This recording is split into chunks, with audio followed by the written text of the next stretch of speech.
你好，大家。我叫夏志偉，夏天嘅夏，志氣嘅志，偉大嘅偉。咁我今年就已經59歲㗎啦，一個月後我就登陸60歲㗎啦。咁我就係喺香港呢個制度裏面咧，我就係一個 CD 嘅精神病人。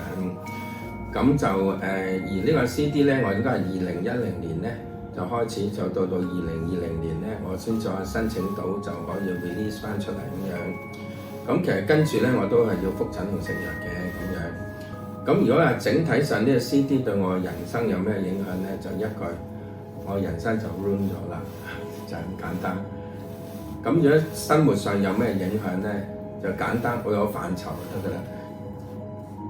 5個：家庭、朋友、事業、愛情、社會 ruin 晒，就係咁樣啊。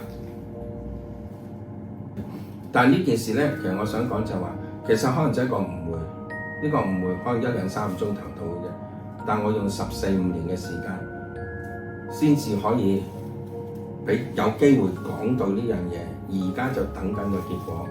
所以啦，如果喺當年嚟講咧，已經有康和，即係我知道呢啲團體幫我哋咧，咁可能1、2年就完咯，就唔係而家咁樣。咁可能而家已經有老婆仔女 whatever 啦。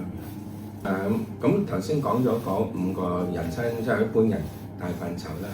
咁其實我相信一般人嚟講，家庭同埋愛情都相當重要㗎啦呢樣嘢。咁因為咧先講家庭啦，我講呢個家庭係我原本即係爸爸媽媽兄弟姊妹嗰個家庭先。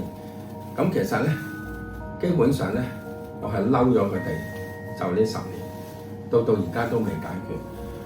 但係唔係佢對我唔好，我好肯定，我由細識到佢哋，但係等於我知道佢哋心裏面愛我嘅。最簡單，我根本都 dependent 住個人已經係因為我10幾20年月光族，咁所以咧，你淨係呢啲嘢，即係佢哋唔係唔照顧我，但係最大問題唔明白，甚至佢哋可能要我，即係經常就提我係即係等於一個精神病人，咁嚟限制咗我好多嘢嘅。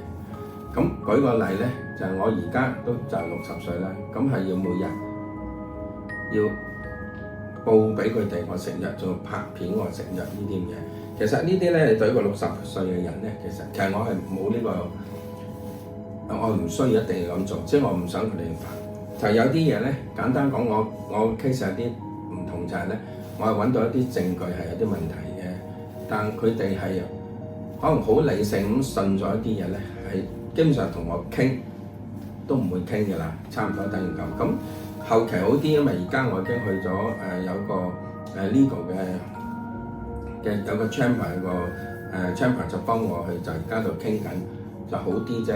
之前嚟講咧，就係我等於2等3等，即係佢哋俾一個好基本嘅收入咁嚟就咁做咗10幾年，咁變咗就我其實等於冇咗屋企嘅。但係當然啦，我血緣上係同佢哋有關係。而我唔覺得佢哋害我，最慘係咁。我肯定佢愛我啲，我咁仲慘，但係就冇得傾。咁所以其實當呢10幾年咧，我係冇屋企。